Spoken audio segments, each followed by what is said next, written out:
Welcome, ladies and gentlemen, to Maury County News. Our Maury County Sheriff's Department made a discovery yesterday, and I asked the Sheriff, Ed Bristol, to come in and visit with us just a little bit about it, and he did. Welcome back, Ed. Ed, to kind of bring the folks up to date, this young man was missing back on, I think it was the 6th of September, wasn't it, of '88? Somewhere around 6th or 7th of September, BJ. We got a report of an abandoned vehicle there in Turner Falls, and made a search at that time. A couple of days were not able to find anybody. Mm-hmm. And of course, you know, since that time, there's been at least 2 other searches that have been made in the area over there in the mountains. Past Sunday, we had some hikers from the Dallas area that was up here and spent the day up here. About 1 o'clock Sunday, they ran across the remains of a human skeleton, or the skeletal remains, however you want to put it. Mm-hmm. They came back out, contacted people at Turner Falls. They in turn contacted our department, and we had some deputies that went up there and with these people and went back to try to locate the remains. They were not able to, and it was about noon yesterday then when we finally relocated.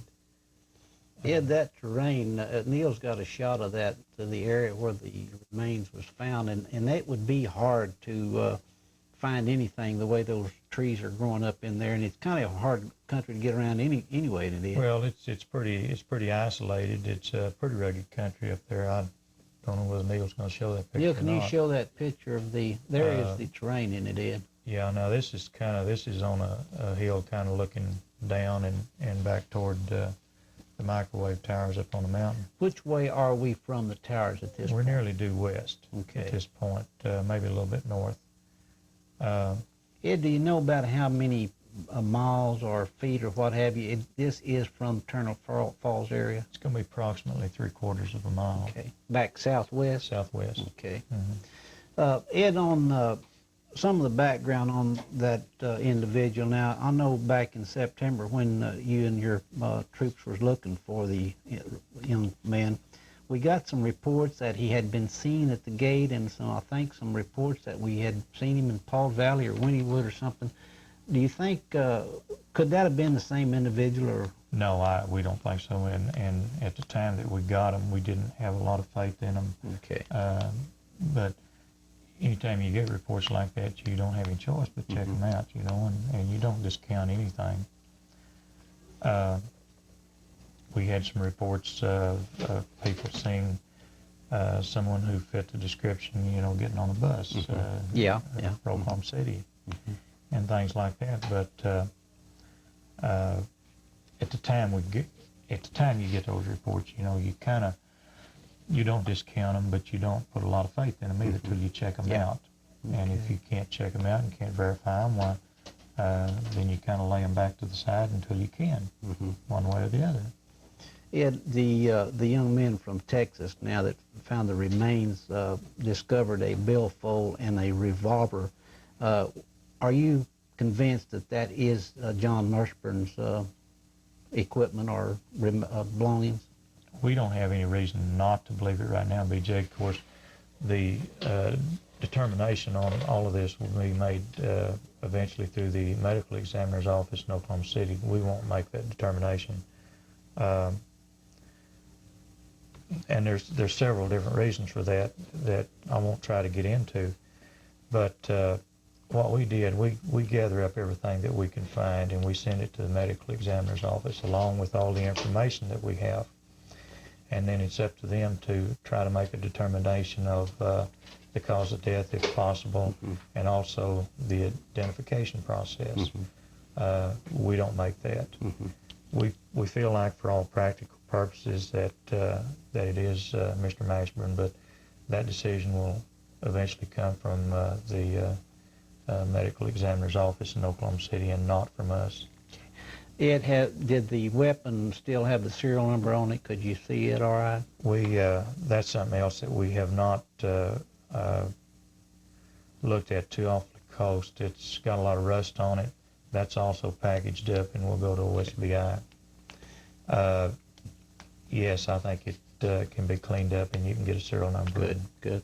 I understand that Mashburn had quite a bit of dental work anyway, so did you find enough of the dental part of the skeleton for positive ID? We think we recovered probably at least 95 to 99% of the skeleton. Good. Well, Ed, how long does it usually take the medical examiners to determine something like this for you? Oh, usually somewhere around a week or 10 days. Sometimes as much as 2 to 3 weeks, but ordinarily a week, 10 days. Okay. Has the family been here and confirmed? Family was here yesterday. Okay. The family was here yesterday when we actually found and brought the remains out.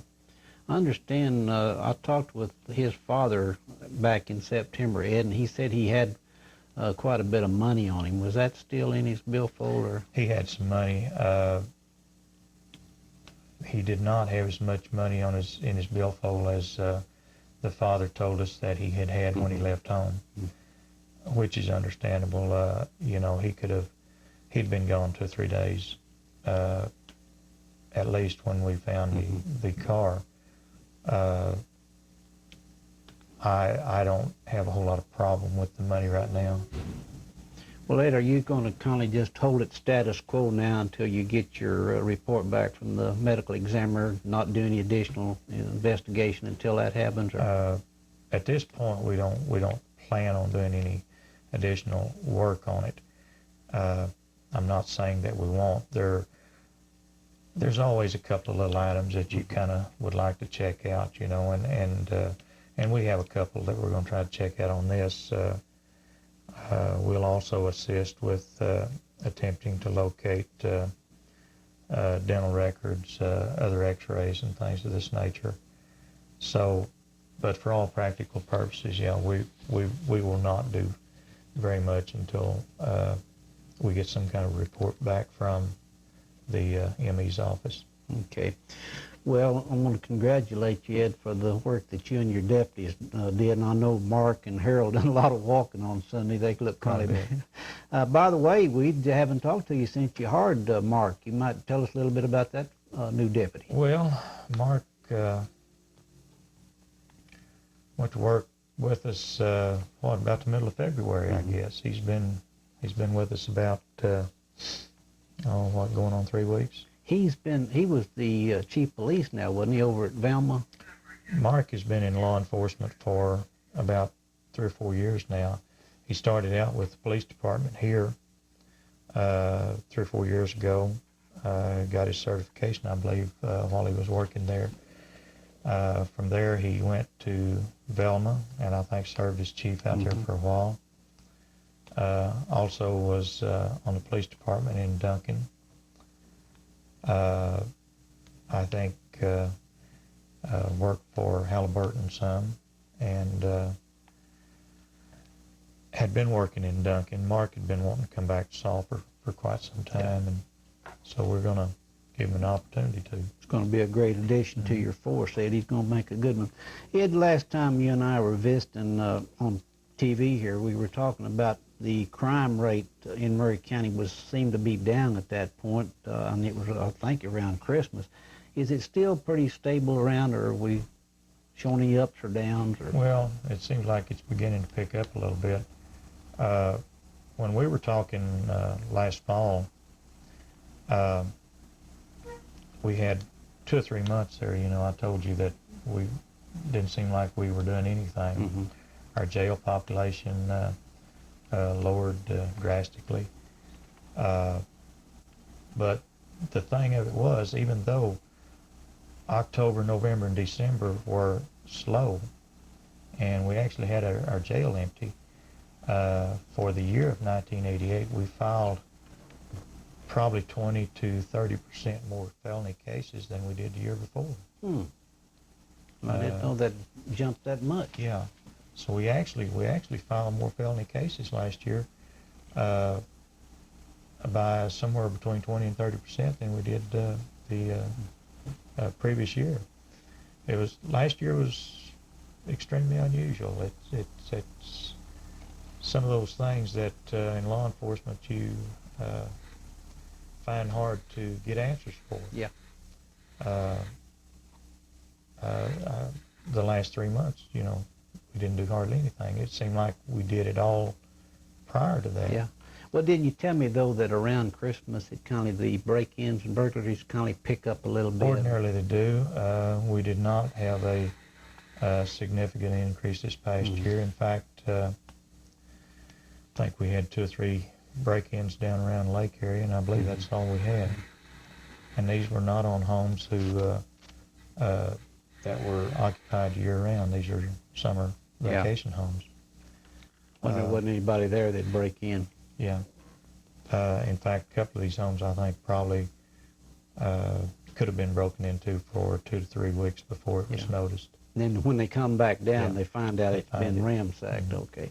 Ed, I don't know to what extent you get involved. I had Pat Verstegen the other day, and we were visiting about the community action program where we're using some of the folks to work in the community. Do you get involved in that through the courts, or is that strictly through the county commissioner? Well, no, occasionally we do. When we first started trying to do this, off and on 2 or 3 years ago, we were involved in probably 90% of it. Since it's kind of caught on and they're doing more of it, we have dropped out of it, I guess, to a degree, and other people have picked up on it. And one of the reasons that we're not involved in it as heavily as we were is because there's more people doing community service all the time, and we don't have the facilities or the supervision to participate like the commissioners or the hospital or somebody else would have. In other words, you don't have the manpower to help all that supervision. No. Well, I was visiting with commissioners the other day, and they say it's working good for them. The ones they got out in the county helping their boys. It will. It's a good program. Seems like it is. And we still participate in it to a degree, but not. And maybe a little bit misleading when I say we worked in it or participated heavily in it to start with. You understand that we had a lot fewer people. We were talking about maybe 3 or 4 a year. Yeah. Okay, we kind of handle that, and so we're still being involved in it about the same way. I understand they got several, though, involved in the program now. They've got quite a few of them working. Yeah, I think you're getting up, maybe 20 or 30? Yeah. I think they said something like 2,000 hours. So they're going to be having quite a bit of it. Well, Ed, we do appreciate you and all the folks you got over there working with you. And if anything breaks on that hollering, we'll let the folks know. Okay. Thank you, Ed. You bet.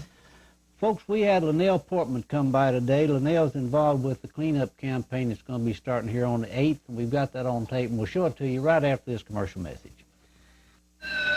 Picking produce can be pretty tricky, so leave it to the pros. Stanley, IGA sells only Dole or Del Monte bananas. Now that we have your attention, please remember our simple message. IGA sells only the best produce. The best looking, the best tasting, and the best for Stage 1989. Hi, I'm Phil Key with Sulphur Community Bank. Let's get out our brooms and shovel and let's dig in and clean up Murray County and Sulphur. Thank you. It's time to clean up Murray County. It's time to get out in your neighborhood or around your business and spruce up. Painting, landscaping, or just plain fixing up can make a world of difference.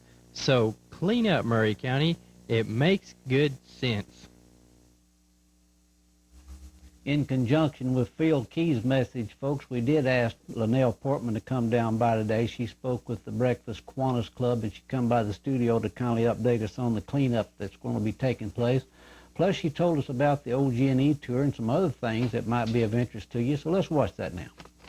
Linnell, let me welcome you back to Channel 7. We're proud of you for all you're doing here in the community, and we'd love to have you in to visit with you. Before we get too far along on our cleanup campaign, though, how's everything going in the city? You're our council person now. How's things going now? Well, fine. We're waiting to review the applications for our city manager, but nothing has been done Okay, for are you that gonna, as yet. will you have a special meeting for that, Nell? We don't have one scheduled as yet, but I'm quite sure that we probably will. Okay, good. Well, I know it's on everybody's mind now, and it'll probably take a while anyway. You say you got 14 applications? At the time I checked last Okay, week. well, that'll now. take a while to Yes, get through right. all those, won't it? Yes. Well, Linnell, it's about that time of year now when we start getting conscious about cleaning up our Right. city, and I know you're going to, are you the chairperson for No, no. In fact, the business, I don't know if they've even named one as yet. Dee Lanham is the chairman of the Community Development Committee for the Chamber of Commerce, so he will be working with it. But the definite date has not been set as yet. Well, now, April the 8th is going to be a pretty big day here in Murray County. I know we're going to be out cleaning up. So are y'all going to be doing anything citywide at this time, Nell? It isn't planned right now for that particular date. It was tentative that we would have our annual spring cleanup drive the last 2 weeks of April, so that the city employees could have that time. They're pretty busy, you know, in May and the summer months, so it's more convenient for them. But as of now, I don't believe that formal date has been set. Well, when Dee and the other folks on that get that set, they will let us know Oh, in yes. time. Oh, We can definitely. publicize Right. it. Yes. But now you said something that was really hit home to me a while ago, and that was about what you do when company comes to your house. Would you kind of retell that little story? Well, yes, I spoke to the Early Morning Kiwanis Club, and I was telling them that when we invite people to come to our homes, whether it is a party or special company, the first thing we do is clean up the house. Everybody has to pitch in, maybe clean up the yard, pick up things in the garage, vacuum the floors, dust the ceilings. You know, we go all out. So we feel like that if we are going to invite tourists to come to our town, that the least we can do is to clean up. It's the very best that we can and make it more attractive for people to see. We have got to do it because we have let things slip during the past few years. We really have, and it has been brought to our attention that we need to do something now. So that is why last year, you know, we had a very successful cleanup drive. And I would like right now to thank all of the people who helped with that and the ones that are already starting their work now, because we had a tremendous response to it. People started caring. And that's what we're trying to do. We're trying to engender people taking pride in our community. You know, We've got to do that again. We've sort of forgotten that this is our community, and we need to work at it. It's something that won't be just once a year cleanup thing. It's got to be ongoing. Every day of the year, we've got to be conscious of the fact that we need to keep things cleaned up. it's just got to be kind of a second nature, hasn't it, Right, Nell? It's right. like you was talking about when you and George would walk in the park and you saw a piece of litter. Well, it was just kind of automatic that Right, you picked it up. right. If that was done by everybody in the city of Sulphur, we wouldn't have any problem with It's it. true. No, we wouldn't. And particularly with our business people, with our little flower plots that we have in front of the businesses, that no trash will get in them. Oh, sure. And I don't care whether we have city workers or whatever during some months of the year to take care of those. This daily thing, there'll be paper cups, papers, and things like that will blow in them. And, you know, the people who work there need to be conscious of the fact and not be too good to go out and pick up a little trash. We've got to start doing those things. Automatically, if we're going to have an attractive city. You know, years ago, you'd see people that had businesses that would have a broom, and they'd sweep out the front of their building, you know, before they opened the doors. Well, that was just their way of doing it. That was a daily thing. And I think that we may come to that because, you know, we don't have a street sweeper now for the city. I wish we had one, and I hope maybe in the future that we can. But until we do, I don't think it would hurt any of us to maybe sweep around our curbs and pick up a little bit. You know, I think, Nell, if everybody did, all the businesses did clean up out in front of their stores, that would relieve the city of having to hire somebody to do it, which would save money. Yes, it would, and it would be to everyone's advantage because, well, things would just look better. And what we need to remember that we're really doing it for ourselves. Sure. Mm-hmm. And it's nice, and we want people to clean up for our tourists, for our visitors, but the underlying thing should be that we have enough pride in our own town, in our own businesses, in our own homes, that we want to keep things looking their very best. Not made, you just Not want made to do it, but you want to do it. And that's what we're working on, to try to encourage people to take pride in what we have, because it's wonderful. We have such a wonderful community, such nice people, and it's a matter that we have just sort of forgotten. It reminds me of, you know, with your kids, you're trying to get them to clean up their room, you know, and you'll tell them and tell them and tell them, and finally they will, maybe for a few days, and then they forget. Well, that's the way we've gotten with our cleanup, you know. Yeah. We have forgotten. Another thing you said, Linnell, it was really rang true to me, and that when you said that cleanup is contagious. If you do it, your neighbor will be doing it. Right. So if we could get, from this telecast, if we could get a few people in Sulphur Davis cleaning up, it would be contagious enough, maybe it would spread. Yes, it would. I'm convinced of that, and that's what we need to do. We need to encourage each other. And if we live close to someone that has a messy yard and they're not doing anything about it, you know, it might do well if we volunteered to say, could we help you? You know, it might work. Well, we're going to get kicked off this Saturday. I know all the organizations, civic clubs here are going to be out on the 8th cleaning up our highways. Maybe that will creep into the cities. I hope so. Linnell, before I let you go, I know you made that trek to Oklahoma City yesterday with the OG&E tour. Can you tell us a little bit about what happened? Well, it was very,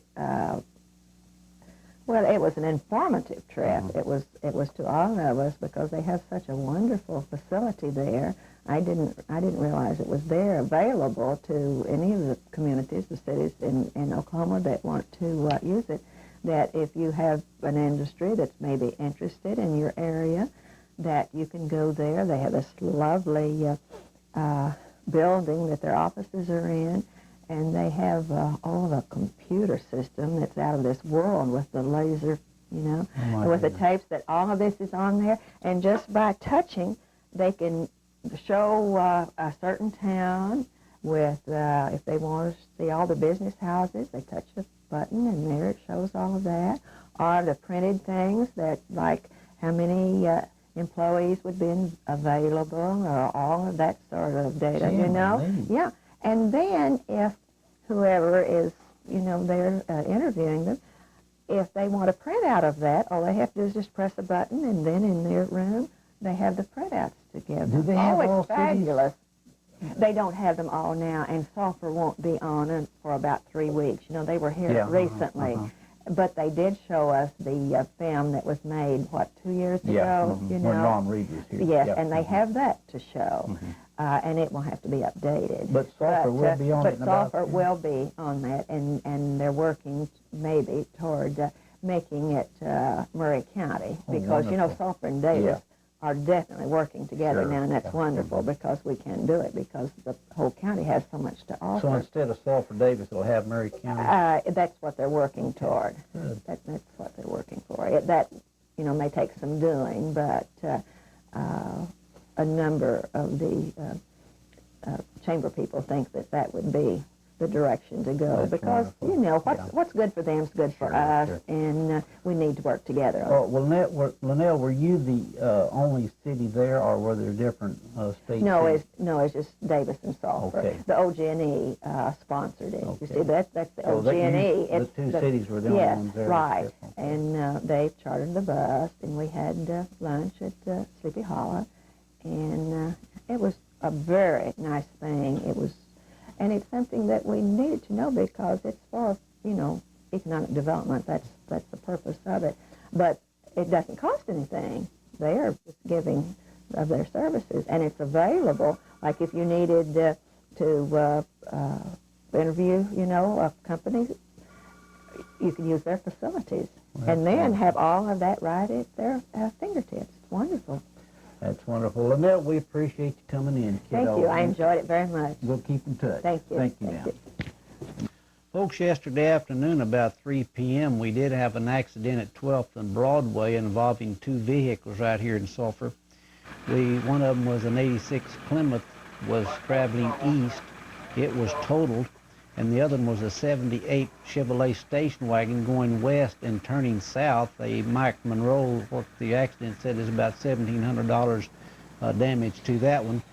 The folks was taken to the Arbuckle Memorial Hospital. The driver of the station wagon was kept overnight for observation. The passenger in the station wagon was treated and released, and the driver of the 86 Plymouth was treated and released also.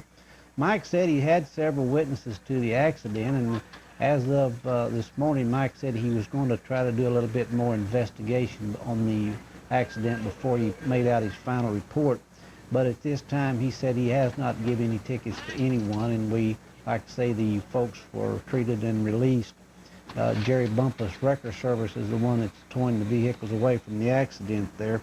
But the 86 was totaled, from what Mike tells me, and the station wagon on the right rear had about in the vicinity of $1,700, and that was the extent of the accident. And like I say, that did happen yesterday afternoon about 3 p.m.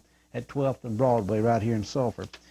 Folks, they're having an election over in Davis today now. They should be in by, the polls close at 7 tonight, and by 8 o'clock they say they will probably have all of his turns. So we'll try to get that information to you tonight on the call line on Channel 7. And then we'll also make the announcement at 7 a.m. in the morning. That election is between incumbent Kenneth Chronister and Ronald Lee Reisner. It will be for Ward 2 over in the Davis area. Delford Fox in Ward 1 was unopposed this year, so he'll be reinstated for another term. Folks, that's all the time we have today. Channel 7 News on BJ Fields. Thank you for watching.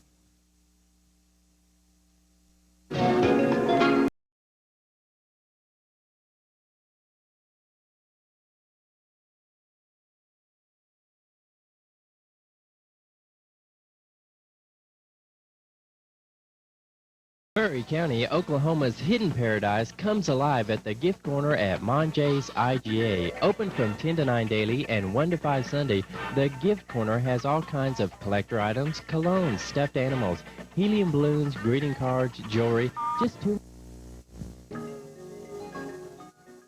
TV7 is on the air with Murray County Update, brought to you in part by Monjay's IGA and Cooper's in Davis. We'll be back right after this.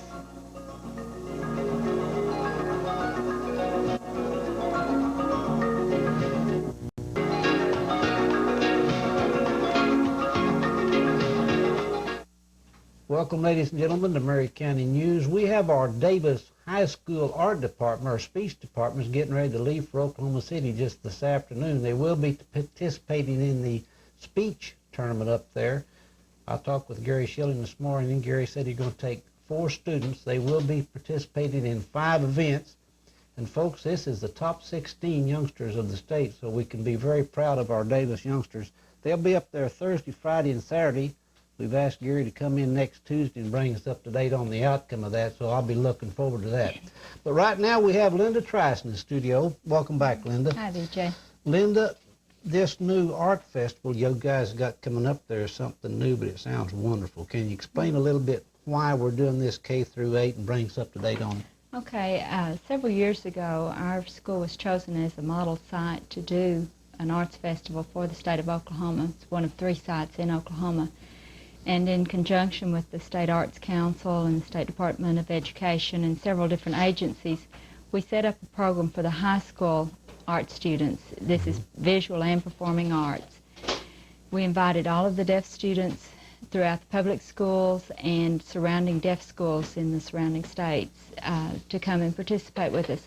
First year we had a few states that came and quite a number of public school programs that came. Last year we had 11 states represented, and then a number of deaf programs sent their children. What is it for the state, Linda, that comes last year? For the state, we had approximately 300 participants in all. But what was the furthest state? The furthest state, I'm not sure. We had Missouri. Terry would be able to tell you better on that, You but tell I'm not me sure what you had Louisiana, We have Louisiana, Texas, how about New Mexico? New Mexico, Kansas, Arkansas, right, and, right. And there were, Missouri. Yeah. And so they just send a number of representatives from a lot of different places that have either performing arts to show us or visual arts to share with us. And the states were so enthused about doing this, they decided that some of those states would like to host the Arts Festival this year and next year. This year, all of our deaf students in high school went to the Louisiana School for the Deaf.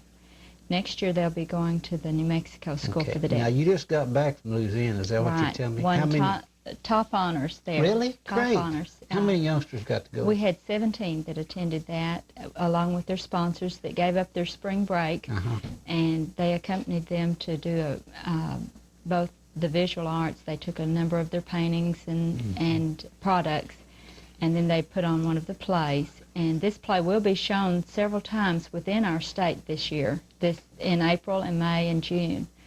And the show was also chosen one of 3 deaf programs in the United States on an international basis. It's one of the 3 that were chosen from the United States to perform in Washington this summer. That's wonderful, isn't it? So we're really proud of the kids, and they've done a lot of hard work. Well, Linda, can y'all take credit for this then right here in our own OSD? Is it actually originate right here? Is this where it all started? Well, I'm not sure exactly how it started, except that Terry Dobson, our Dean of Students, and Jean Carr, one of our art teachers, and Margie Frost, one of our language teachers, attended one of the initial meetings to set up for the Arts Festival. Okay. And that was several years ago, and it's at that time that we were chosen as one of the model sites.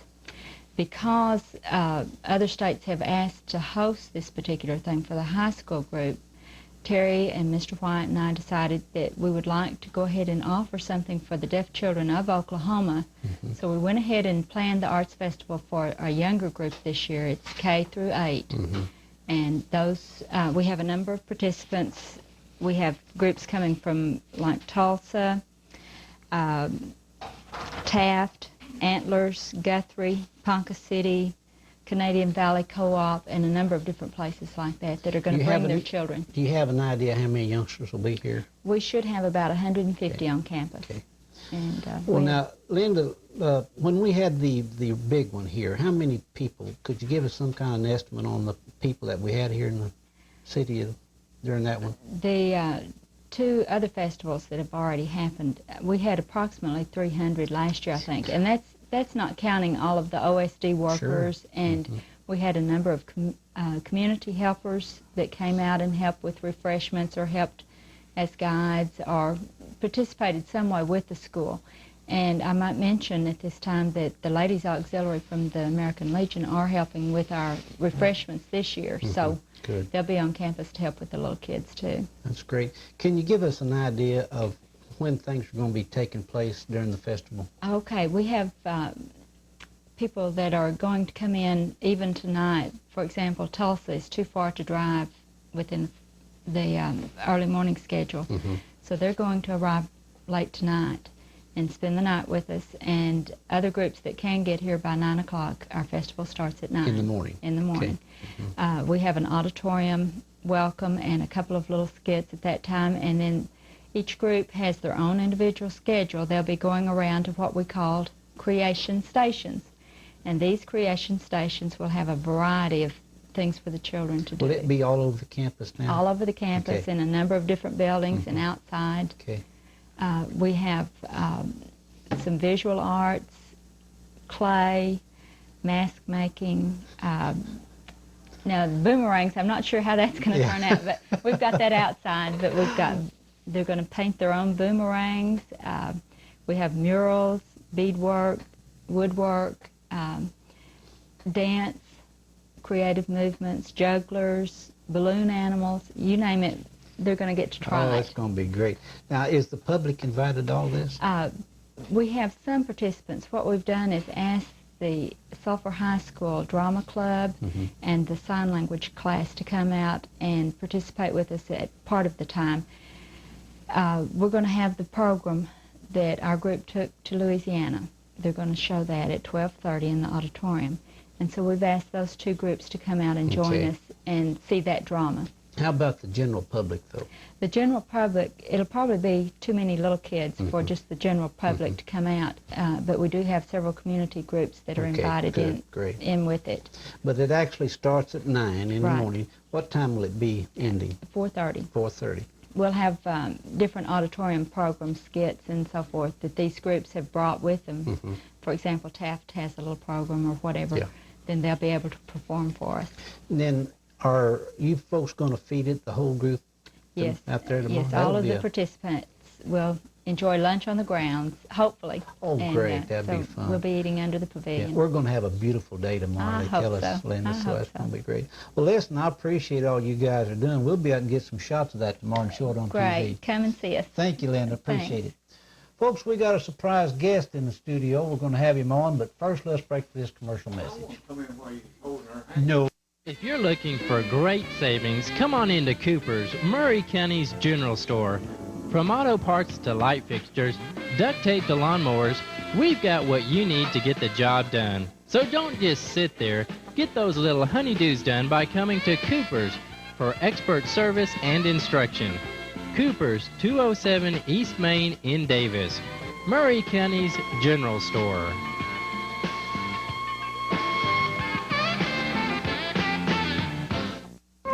Mayo's Office Supply has everything for your office supply needs. In addition to our office supplies, we have a full line of greeting cards, party goods, and Grunbacher art supplies.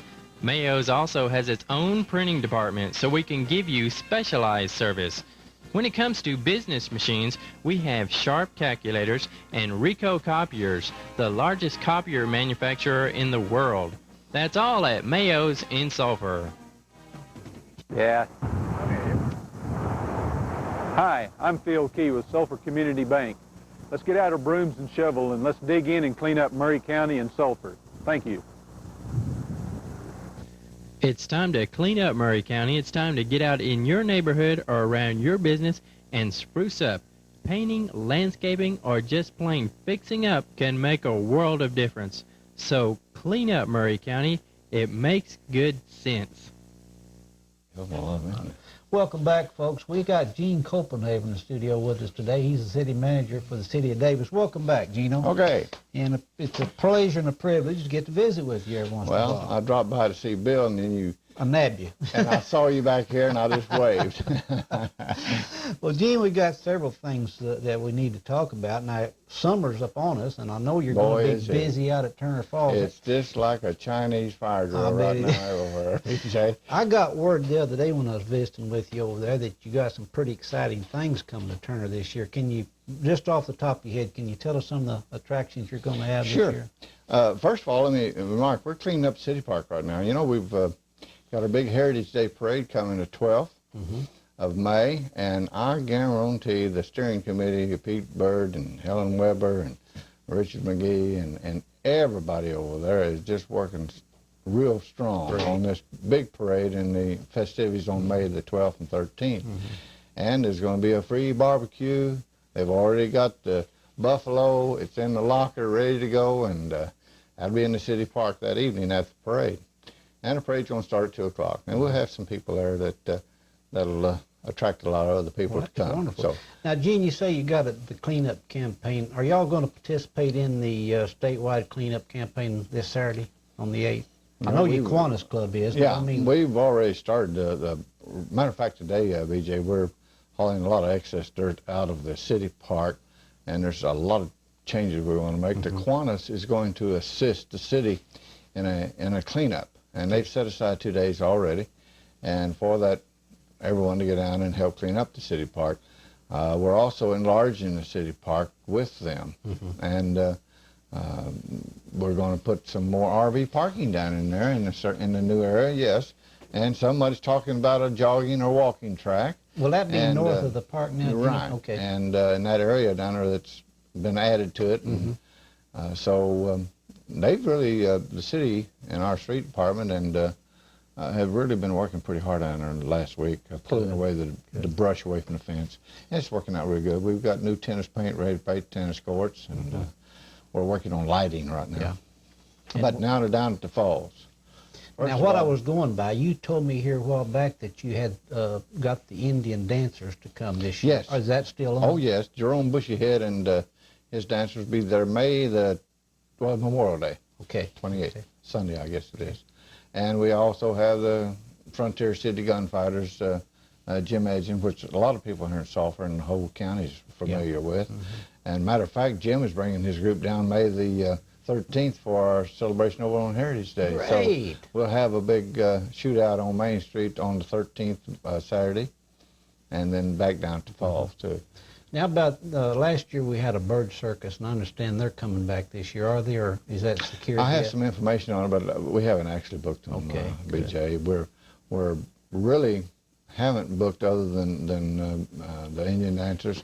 Oh, by the way, we got our 16-foot teepee in, and the stakes, we're going to start erecting that, and probably on weekends in the park there'll be a group of Indians in their regalia making their crafts and everything down there for people to see. Good. That's just another little attraction.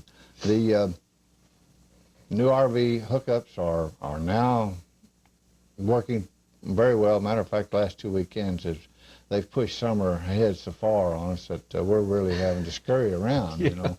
Now, But, Gene, these new ones are up on the hill, aren't they? No, they're at what we call the cow pen area, 24 of them. Yeah, well, I know where it is. And they don't have to walk up the hill or down it. Now Okay. they can park their RVs and walk down to the falls. Good.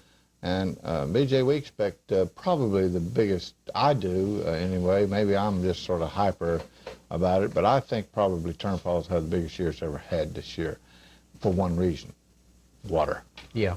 The falls are beautiful, the water's flowing, and as you know, that makes for a good year. Oh, yeah. Same way as here in the Chickasaw Park, when the water's running over Bear Falls and Little Niagara, they're there. So we expect that here too. Well, Gene, you've got quite a bit of advertisement too this year, haven't you? I know that jingle that you've got now on Yes, Turner Falls. yeah. Isn't that playing in Texas and all around? That's been down in Arlington, Fort Worth, Dallas area, and it's really been a success. There's no question about it. And we have it on good old Channel 7 too. Yeah. But and it will probably be before long on Paul Valley. We're going to try to go north, as you know. Yeah. 70% probably of the visitation is from Texas. I thought it was a bunch, yeah. We've been working with Arbuckle Wilderness kind of closer than ever before. We've sort of met with Rick and everything, and we're going to try to consolidate, not consolidate, but by that I mean Work together. Yeah, sure. Make sure everybody's there. We've installed MasterCard and Visa at the falls itself, so that'd make it a little easier to, if they're running short of money, they can use their MasterCard. Yeah. Gene, I know you got to make the trip to Oklahoma City on the OG&E tour. Can you give us a little assessment of that and how it... Well, I was very impressed with the Resource Center of OG&E in Oklahoma City, and it's a great place when for instance, if we had a prospective manufacturer or someone who's interested in Davis, we could meet them there when they flew in or come in and bring them on down to Davis or Murray County. But it would be a good place to meet them and show them everything that was necessary in the whole county. And it's very good. We enjoyed it very much. Well, does OG&E encourage us to do that then? Oh, you bet. You Cool. bet. This is why they wanted us up there, to say this is ours, it's yours, it's ours, whatever you want to do with it. And they want you to utilize it. Yeah, Gene, there was quite a few went up with you guys from Sulphur Davis. Does OG&E have another one scheduled now to get some more business I don't people up there? know. I haven't. I didn't talk to Bill about that, Okay. and he didn't say. So. Okay. Well, I know there'd be some other people, since the word's got out now, there's some other people would like to make that It's a great place to meet someone that you want to have a conference with at the same time, and show them what Maury County has on a screen that can be visualized a lot better than sitting down and say, here's the maps located here, here, and here. And it's nicer to look at it. You better believe it. Well, Gene, we appreciate you coming in and updating us, and keep up the good Come work. over to Davis, and anytime, BJ. You know I get over quite a bit. Thank you, Gene. Yeah, thank Folks, you. we got some Head Start shots with a lot of children this morning out at the Head Start right here in Sulphur, and we're going to show you a bunch of those youngsters right after this commercial break. We've got hometown pride at Monjay's IGA Discount in Sulphur. Some of our weekly specials include country-style spare ribs, $1.19 a pound, TV Grade A medium white eggs, 59 cents a dozen, bluebonnet margarine, 1 pound quarters, 59 cents, and chicken of the sea tuna, 6.5 ounce cans, 69 cents. These prices good through April 11th. Be picky. Shop IGA. Chickasaw Telephone Company is locally owned and operated by people who live in Maury County. They have a special interest in keeping their standards and service high. Chickasaw Telephone Company offers special services to keep pace with revolutionary communication advancements. They have an electronic paging service that's perfect for businessmen, call forwarding, and single-digit dialing. Ask one of our friendly employees about these special services. Chickasaw Telephone Company is here to serve you. Right. What does Now, TV7 say? TV7 says what? Clean up. All right, TV7 says Clean up. clean up. All right, you got to do it real loud. TV7 say clean up. TV7 say clean up. It's time to clean up. Let me clean up. Let me clean up. 840's ready. Well, we're back, folks. I was reading this deal that Linda left me. That starts now at 9 a.m. tomorrow, but from what I understand, it will not be a lot of room for visitors. So if you would like to attend that, you could probably call the deaf school, ask them if you might attend one of the things on the agenda. That is 622-3186, and see if they can't. If you got a group, some Boy Scouts, Girl Scouts, or something, would like to go out and view some of that, I'm sure they would welcome you to do that. Folks, we got right now the Week of the Young Child. It's going on right here in Maury County. We asked Charlene Rose to come by. She's with Inca Head Start, give us a little insight on what all's taking place. She did that, give us a real good interview, so let's watch part of that now. Charlene, let me welcome you back to Channel 7. It's always a pleasure to have you in and visit with you. Before we get into the proclamation that the governor has made, let's visit about Head Start here in your area just a little bit. How are we doing student-wise? Say in Davis, Sulphur, and Mill Creek, how many kids have we got in? All right, Davis has 20 enrolled at this time. They have they are licensed for 23. Sulphur has part day and full day centers. Sulphur has 23 full enrollment in full day for working parents, and part day has 22. We have a vacancy for one child in part day in Sulphur. Okay. And in Mill Creek now, we are licensed for 20 children, and they have 19 enrolled. Charlotte, you say licensed. Do y'all have to be sanctioned by the state then? Yes, and they are licensed according to the square footage of the building and the playground. Okay, then it's not determined on how many employees or anything you got. No. It's square foot of the facility then. Yes. Okay, so if you wanted to add 5 more kids, you'd have to add another room. That's right, more space. Well, now I know you've got a real big one out here in Sulphur. Are you utilizing all of that old dorm now at this No, time? sir, there's about a third of the west end that's not used. So if y'all needed the space, you could go ahead and renovate the other third of that and enlarge your enrollment It's then? a possibility. It would have to do, the executive director in Tishomingo would make that decision. But there is space out there, and, That's good. and there are children. And I'd like to say at this time that in recognition for the Week of the Young Child, we have qualified staff. Head Start is not a babysitting. Yeah, I know. You know, our communities many of them have a misconcept of this. They think it's just a babysitting service. But it is a young child development program. The teachers are trained. They go to college. They have college hours. They, in Sulphur now, we have Mrs. Pack, Mrs. Philbeck, Mrs. Coleman. They all have their CDA. They're all CDA associates. This is very hard to get. I mean, it takes many hours of training, on-the-job training, college hours, you know, many hours of schooling for this. And Mrs. Mary Hilliard is in the process of getting her CDA. Good, great. And Mary Slaughter just received hers at Mill Creek. Sharon Garrison has hers at Mill Creek. Mrs. Shirley Davis has hers, and Mary Jane Garces is in the process of getting hers. So you see, we have well-trained, qualified staff. Well, sounds like you've got some really well-trained staff. We sure do. Well, Charlene, how does this work then? If I got a child that wants to get into Head Start, what would be the process of getting them in with your group? Well, since the Head Start program is funded by the federal government, it is a low-income poverty program. Now, we are allowed 10% above income of the Head Start guideline income, you know, and of the total enrollment. Now, that's like, say, in the 4 counties, we are allowed 10% above income of enrollment. So it is not, they have raised the guideline in the last few years, which is a good thing, because several years ago, the guideline was so low that people couldn't have even bought bread and milk on it. But they've raised it some now for the working man, and it's better. Then, the way I get it, then, say we had 100 openings in your area only. 90% would be for low-income families, but that other 10% you could fill with anybody in the community that's got a child that wants to get them in Head Start?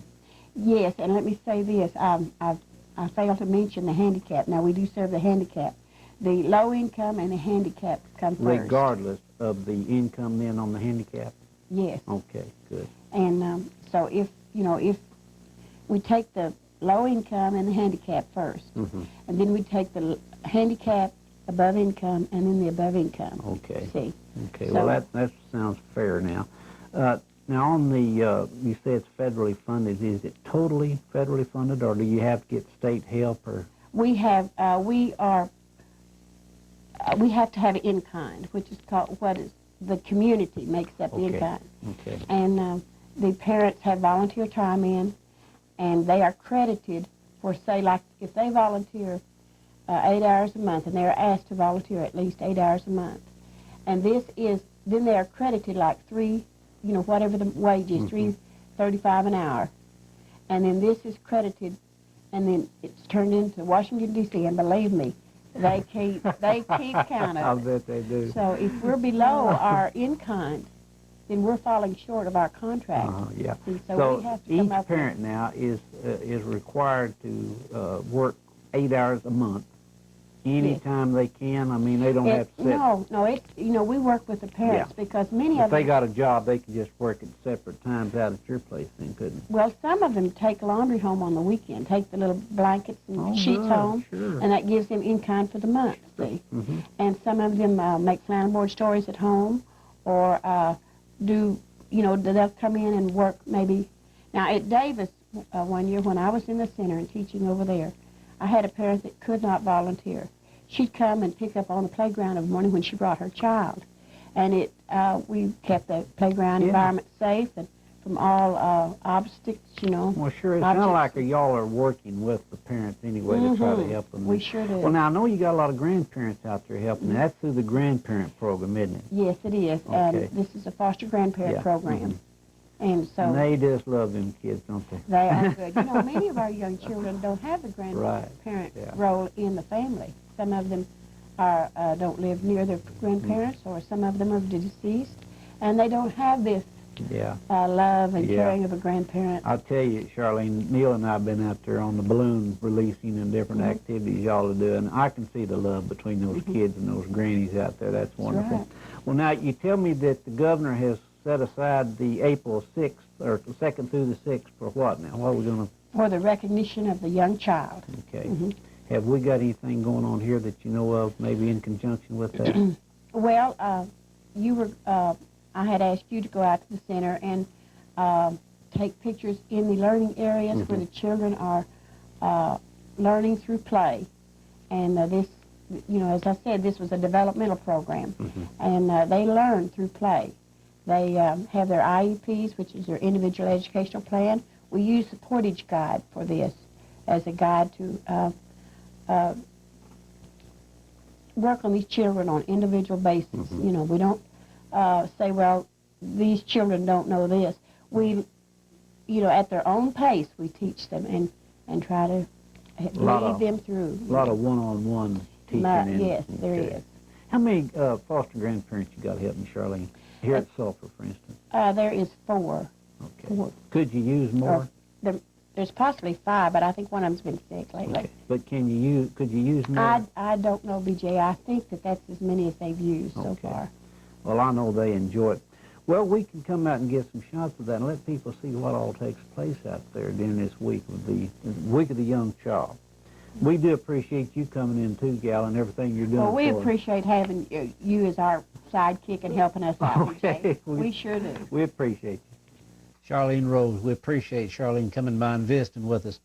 Folks, we'd like to say happy anniversary to Larry's Pharmacy. Larry has been in business now 15 years, so he's having his 15th anniversary sale over to the pharmacy right here in Sulphur. So congratulations to Larry and all the group over there.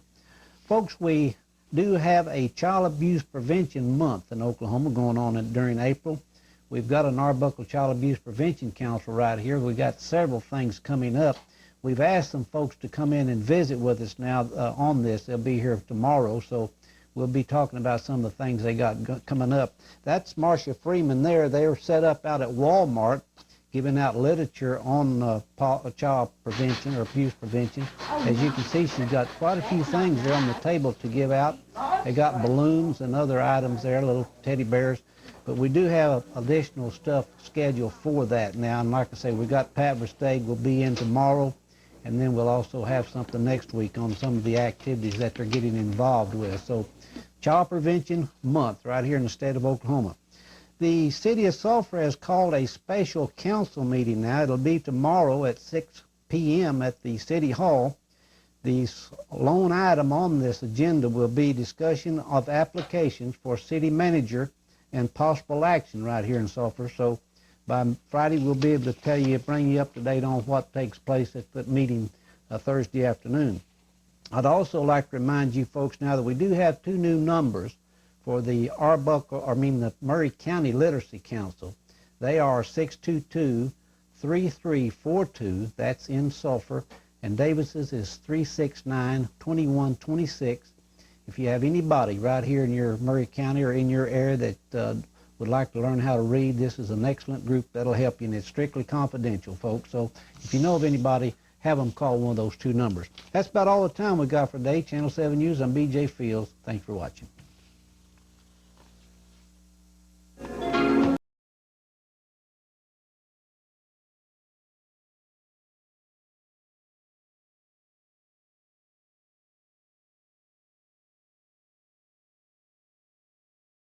Murray County. We'll be back right after this.